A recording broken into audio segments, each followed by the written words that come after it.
و موی جدید. ساعت 2 صبح من در حال پک کردن وسایل به سمت تهران هستم و 2 ساعت دیگه دارم میرم. ساعت 8 کلاس دارم.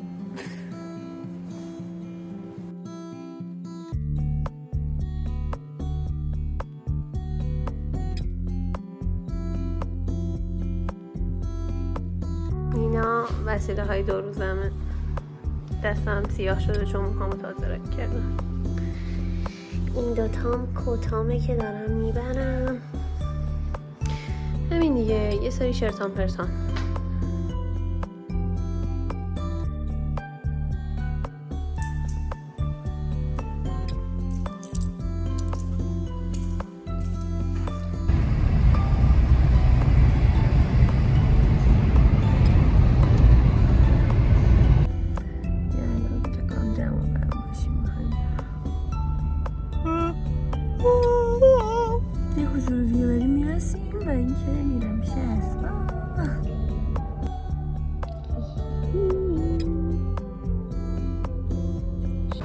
آقا من بالاخره رسیدم. الان دارم میرم پول گرفتم. چه خبره؟ اپو ببینمت. قشنگ ببینمت. تو خیلی خوشگلی. نازی نازی. چون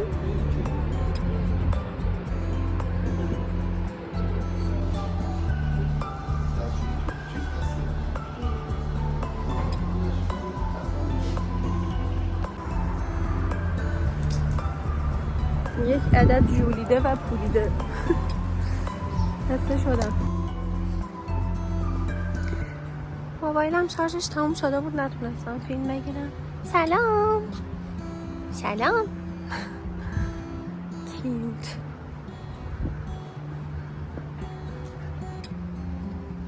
سلام اسب، چطوری است؟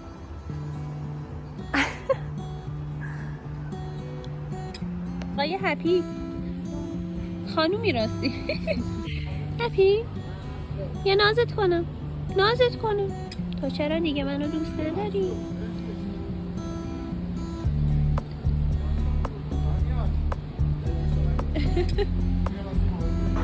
بامزه. اکبر ای خدا. سلام. موشی بیا سلفی بگیر. نخوریم. خورشید خانوم.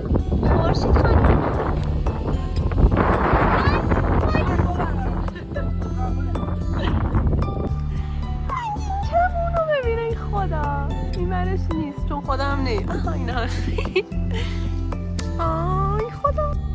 صبح بخیر. صبح روز دومه. من ساعت 6 صبح شدم برم کلاس دندون. دیشب فکر کنم تا 8:30 کلاس بودم. توی ماشین مشغول خوندن درسایی که باید زودتر میخوندم.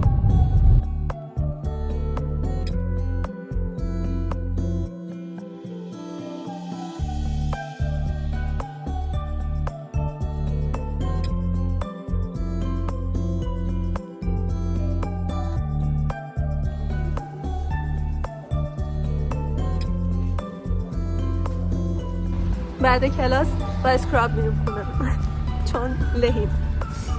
تموم شد تا فردا.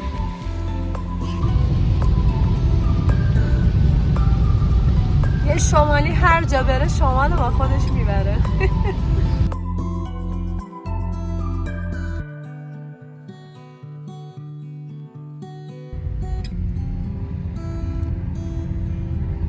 ببینش به سوی برگشت خونه. از دوباره سفر. همه قراره این تو جاشه. احتمالاً مجبورشم تغییر بدم. این توشک مشک و این چیزا معلومه به خاطر اینکه این بچه رفت من دیگه همه رو برداشتم که بشورم. باورتون نشه تموم شد تقریبا. اصلا باورم نمیشه جا شد. البته اونا رو میخوام با چوب لباسی ببرم. این دوتا کیف رو باید جا به جا کنم با لوازم آرایش و یه دونه حوله بندازم این تو. یه جینم هم گذاشتم شستش بعد بذارم. یی سفر قبلی استتوسکوپ همون یادم رفته بوده ولی من خیلی قربونش نرم، خیلی دوستش دارم. بچه‌م بیشتر چیزی که مراقبشم استتوسکوپ همه، نمیدونم چرا ولی حالت خاصی واسه داشتم. انگشتام دیدین چه خنگ شده؟ در خودکارم من برداشتم گربه‌ایه، بعد میرفتم دفتر میخریدم ولی اینو زیاد استفاده نکردم. نگاه کنید، بعد توش راجب سونا نوشتم و این دوره‌ای هم که دارم میرم سونا داره، پس این خوبه. و این برگه های عزیز هم همزمان الکی حروم نمیشن. اسکرابایی که دارم میبرم سرمه‌ای، آبیه، نمیدونم چه رنگی، و این سبز قشنگ که عاشقشم، همه جا میبرمش. این از وضعیت منه. لباسام همه اون تو جمع شد، مانتو و کت و این داستانا. این دوتا میرن تو کوله پشتیم که توش لوازم کلا آرایشی بهداشتیمه. یه حوله باید بردارم اگه یادم نره و تمام. قسمت اکسسوریز و داروها از اونجا یاد دارم و لوازم آرایشی. اینجا خیلی شروع خلوقه چون من از این سفر میرم اون یکی سفر. ولی اینا دیگه جمع کنم دیگه تموم. اونام کتونیامه. من دیده نشونده حرکت کردم، بعد یه خبر بد بهم رسید. اونم اینه که تو کلاس نمیتونم ویدیو بگیرم از این دوره. یی دارم میرم دیگه.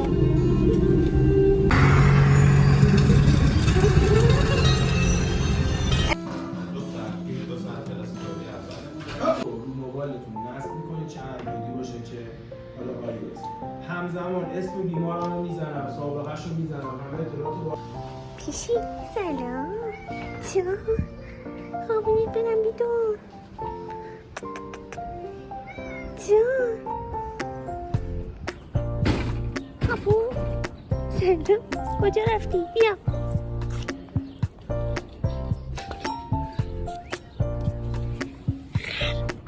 خر من سعی کردم یه عکسی بذارم که راحت باشه براتون.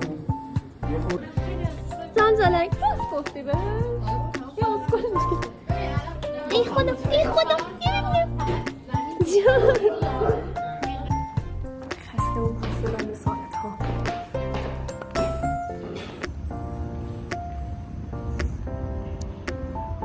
عددهای آزمایشگاه میزنن بر اساس اینه. ببینید اگر عدد شما از این بازه تا این بازه باشه، یعنی 95% داده هاتون توی این قسمتن، اگر توی این محدوده باشه نامش میگیم رفرنس اینتروال. ببینید این 100 تا حیوانه که توی این محدوده قرار گرفته.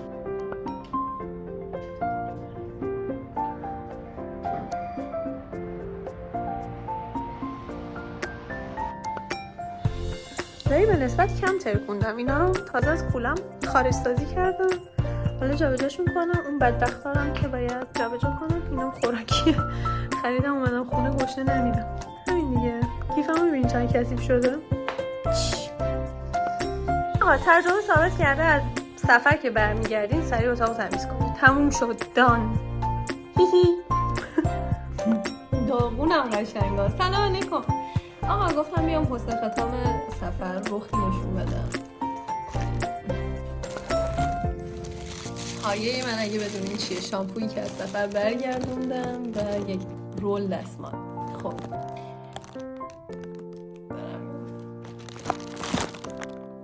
عادت کنم به این ستینگای مزخرف خودم سالها طول میکشه.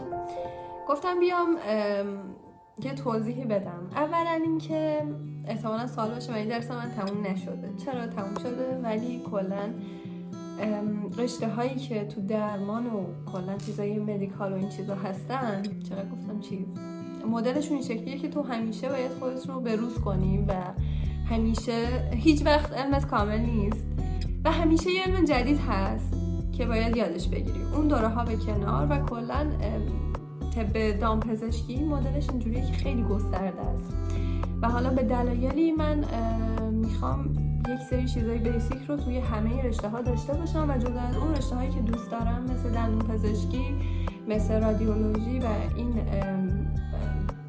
دسته از رشته ها رو خب بیشتر مثلا روش مانور بدم و خب به نسبت دوره‌های بیشتری رو توی این زمینه‌ها شرکت میکنم و خیلی خوب بود. خیلی راضیم. اتفاقا دوره بعدی که میخوام برم بشه برای 1 ماه دیگه. حالا احتمالا اون رو هم اگه تونستم ولاگ کنم ولی هم دیگه ببینینم.